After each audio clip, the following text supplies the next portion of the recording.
So the other day, I showed you how you can pry off all this gravel. You know, they glue them in here and put a tillandsia like it's going to really survive well in these things.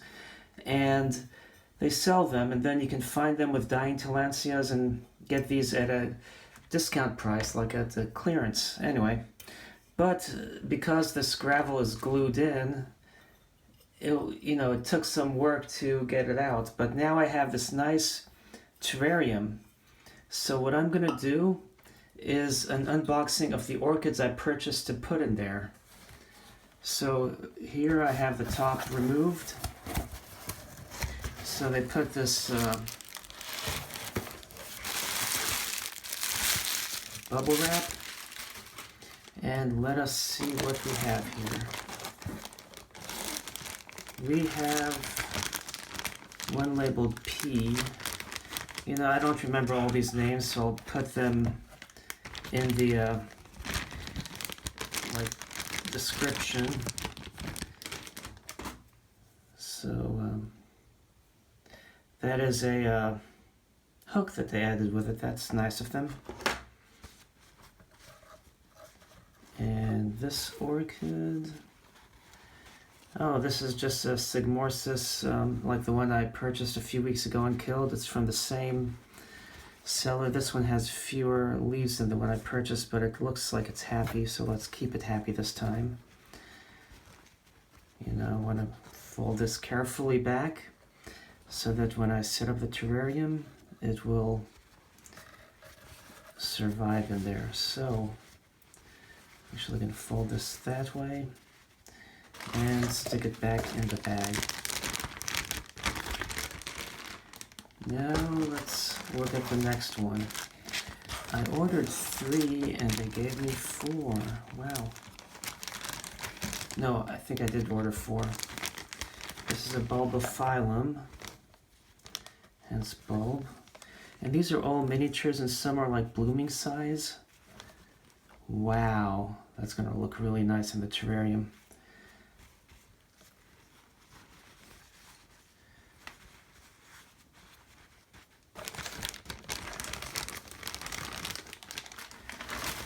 Then we have, here's the packing slip, I have the names. Okay, so I purchased these from Orchid Gene, they're here in North Carolina. And that was the Bulbophyllum electrinum, a variation of calvum miniature orchid. And you saw the Psygmochis pusilla earlier. Now we'll check out the next one that I purchased. For some reason I was thinking I ordered 3. That's bad when you forget what you order even. And this is right here. This one was H, and that is Haraella retrocalla, and ain't she a beaut. So these will look really nice mounted in that terrarium, and then I can spray them and it will help retain humidity.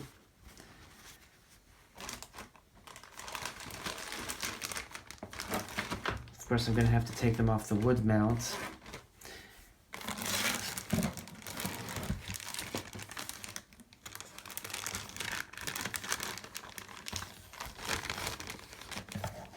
And then here we have, let's see. And this one is the Angraecum distichum. And this is the 2-road Angraecum, which is 2-dimensional braided leaf, so you can see the 2 dimensions here. So these are the 4 orchids, the little miniature ones I bought. And I'm going to have to get some wood, and this time I'm going to treat it so that it doesn't mold. And I'm going to have it in this beautiful terrarium. So it will sit there in a lit area. All 4 here, they should all fit and not outgrow this. Here, let me actually get this out of the way here. They should all fit and not outgrow this. So then I'll have a beautiful orchid display once I put a nice piece of wood and everything in here. So I sequestered some wood from the yard so that I can see what fits in here and what will look great in here as a terrarium. This piece came from a holly. It was already dead. The rest came from the loquat tree. So as you can see, this piece won't fit. So we won't use that. Now this piece is beautiful. You can mount several orchids on it, but you know, nice wide flat base to stay level, but it too won't fit. So then I have these pieces. This one is too wide. You know, if you can get two in here, you might be able to get it to fit, so I can bend it. Nope, unless I trim it a little more. And I could always trim this and use this one if I want to, you know, have 1, 2, 3 on there if need be. So then I have these. This one's nice and thick. It's cut at a slight angle, so it will be, you know, I can have it a little offset. Whoops, I keep bumping into the camera as I mount it, something like that. So this is a possibility. This one is pretty tall, and as you can see, it will go up into the top, but it won't really be very presentable unless I put a smaller piece of wood there and have like more than one wood, but at least going up in there, it will help hold this straight. Then this one, oopsie, this one's pretty good too. You know, it's tall but not overly tall. I could even have this at an angle if need be, sitting in there with a few orchids mounted on there. And then we have this one here, which, you know, will work as well. So between this wood, these three are my three choices. So I'll start working on this and then decide which one of these three I'd like to use in there, unless I decide to use a couple. You know, one thing I could do is have this in there like that, as opposed to standing tall, and that might actually look a lot nicer. I could have that in the foreground and one standing tall in the background. So these are different options and possibilities I have. And other than the holly, all these pieces are still green, so they're not like old and rotting and prone to fungusing easily. So these should last me a few years. I could also quickly bleach them and then rinse them out if need be. So anyway, let me go ahead and get the orchids and decide how I want to set up this on the interior. I don't know if you can see it clearly with my hand in the way, but if I move this closer to the foreground and I can actually cut this a little bit and then have that mounted in the background, it might, I'll have it mounted this way just so these go back. It might actually look nice. So I'm going to go ahead and mount this, trim this a little and see how that goes. So trimming just a little bit off, peeled the bark a bit from the anvil lopper, but I put a little super glue there. I'm going to wait for it to dry before I stick it in here so it doesn't, you know, part of the glue doesn't stick to the glass. But when you look at this, let me show you. This looks like it comes in curves ever so slightly here.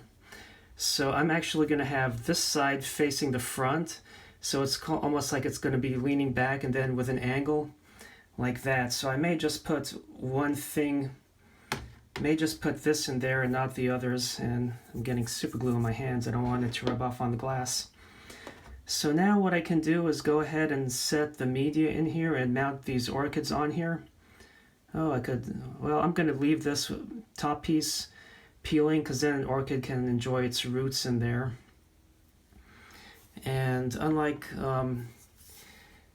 the Dendrodium kinganium that I planted on one of my previous videos where I used zip ties to mount it to a rock, I'm going to try and use fishing lines so they can be concealed on there. So let me get a few items ready and we'll commence with getting this set up.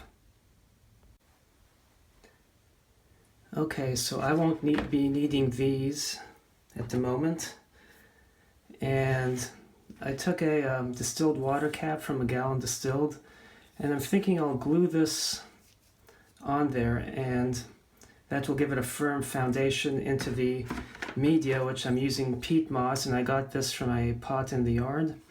I got a little bit of live sphagnum from there, and I also have some Drosera spatulata, and this one's starting to flower, so that will be a nice addition at the in the bottom of this.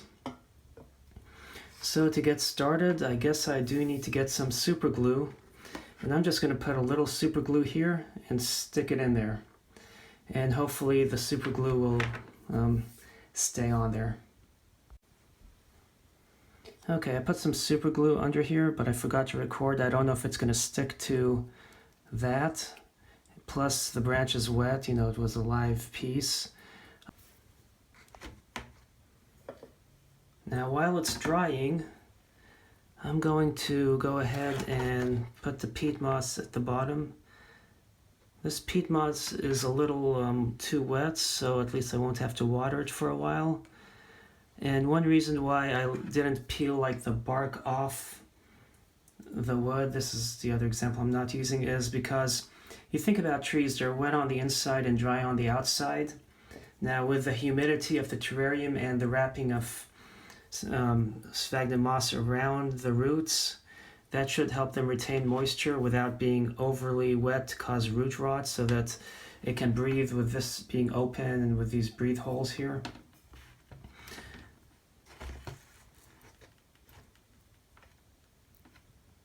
And this may be a little tricky.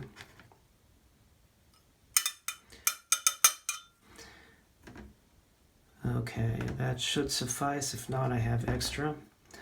So now, as you can see, I'm going to use the fact that this is angled. I'm going to put it together on the flat side and just dab it in. And there, that doesn't look too bad, does it? Good. Took less time than I thought, and the super glue isn't fully dry yet, but if you notice, there was, when I cut it, just a little piece sticking out, so I had to slide that over to make sure this is flat on there. So I'm going to give this a little bit more time to dry, and then we'll mount it in. Well, we'll have to mount the orchids and then mount it in there. So the super glue is getting messy, and it's now dry. You can see I got a lot on my hands. I try to add a little more to it, and you know, I try to wash it off here, but yeah, yuck. Anyway, so I decided I'll go with stainless steel for a screw, because the rust and other metals, you know, things will leach through. Hopefully stainless steel will be fine, at least I'll find out, and it will probably take a few years, and by then I may be replacing the wood. So now if you notice, I'm going this way, so then I'll get a big chunk of the wood, and I don't want to drill through. I just need to drill enough for the screw. So I'm going to do this where I won't have a big mess down here. So I didn't have to drill a bigger hole. You can see how the super glue started turning white. Hopefully that will be concealed, but what's nice is if you look, it just stands on its own. So that is great, because I have the center of gravity over the center of there, and with stainless steel, hopefully no metals will contaminate the roots and leach into it, but it may not be a big deal. There's a little gap because this flexes and pushes down with the screw. I could use a small stainless steel washer, but I don't think it's necessary. So now I have this and this. I can go ahead and figure out how I'm going to mount the orchids onto here. I have 4, 1, 2, 3, maybe where this bark is like loose, and 4. So 1 on the outside, 1 here, here, and here. And now I need to know which one will go where. And what's nice is if I use the much taller one, oh well, as you can see, one issue I'm going to have though is mounting these in such a way to where when it's in there, the flowers won't be, you know, they shoot up an inch or so. So if this is down there, I want to make sure they're not going to be stuck on the glass. So that's something I have to consider as well.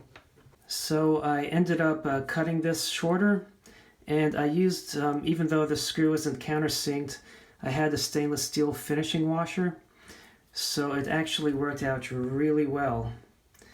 Now, I didn't want to cut it too short and then have the orchids here so close to the media. So it's now lower, and there's enough space, there's at least an inch before the top of the curve. So if they do give a flower stalk, I researched the different varieties, and at least 3 of them have really tiny flower stalks. So these will be good, and the one that's a little longer, I can put it down here. So anyway, now I can go ahead and mount the orchids on here, and then mount this on the inside, and hopefully I can do that carefully without damaging the orchids. So we have the Psygmorchis pusilla, the Bulbophyllum, electrinum, calvum, and over here we have the Haraella retrocalla, and then the Angraecum distichum. And what I'm going to do is, I think this Angraecum can be mounted on the side. I might put the Bulbophyllum around here because it's big and wrap it around. And then the Psygmorchis on one side, and then the Haraella on the other side. So I need to now unwind the fishing line. So I have these unwound, and now I can go ahead. I think I'm going to start with the, these two look fairly similar, so I'm going to put that here, that there, Psygmorchis on one side, and the Angraecum distinctum, I keep saying distichum on the other side. So this came off nice and clean. Oh wow, it has healthy roots. So I can put that there, but it does look better there, doesn't it? So this worked out really well. I ended up wrapping it in fishing line just so I can get a little bit to cover all the roots, or as much as I can. Even though they are aerial roots, and in the wild they're not going to have moss on them, but indoors it helps keep the roots with enough moisture so they don't dry out. So here is the end result. I did use a lot of the fishing line that came with them. Some of this isn't perfectly secured because I put it on top to hide the fishing line. Once, maybe in a year or so after these have attached, I know this one only lives about 18 months, then I can probably remove a lot of the moss and leave less on there. So now what I'm going to do is try to get that in here without damaging the orchids. This is the fun stuff, isn't it? Whoops. Okay, I have to get that in. Oh, it wasn't as bad. Then coax the sleeve without destroying it. Lovely. Now that I have this in, while holding it, I'm actually going to use the one that's angled because I think it's easier to work with. Easier to work with this. I'm going to stick this, figure out how I want this in there, and then shove this down into the peat moss. Now that I have this in here, I may put the bigger sundew in the back, even though the flowers won't be as appreciated. So let's see if I can get this back there in a easy way.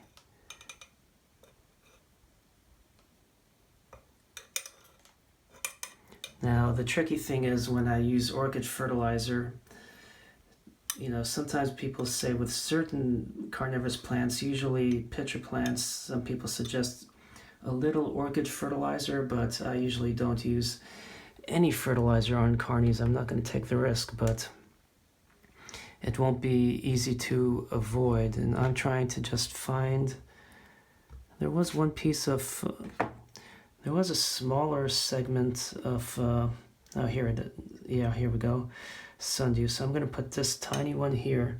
Fortunately, these Drosera spatulata sundews, they grow pretty fast, so I don't have to worry about them as much.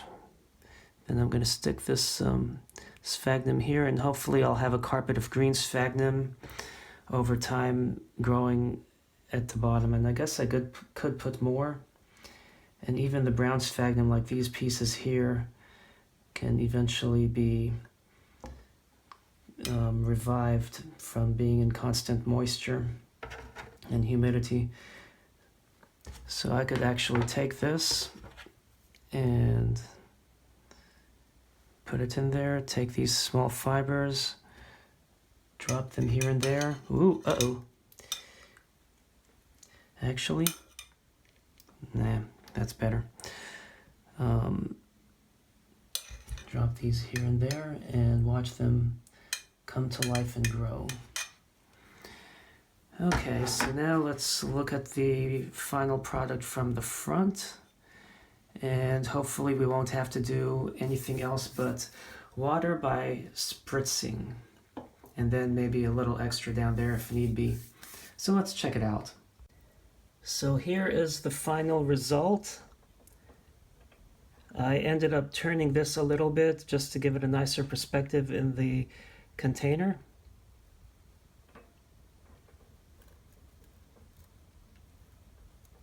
And you have the sundew, the larger one down there. And anyway, hopefully these orchids will enjoy a long, happy life in there, except for the Psygmorchis, which only lives about 18 months. So it's close to the glass here, but because they don't live too long, I'm not going to worry about that one as much. And I hope you found this as a good idea for growing miniature orchids. And I hope you enjoyed this build. Thanks for watching. Don't forget to subscribe, and happy planting.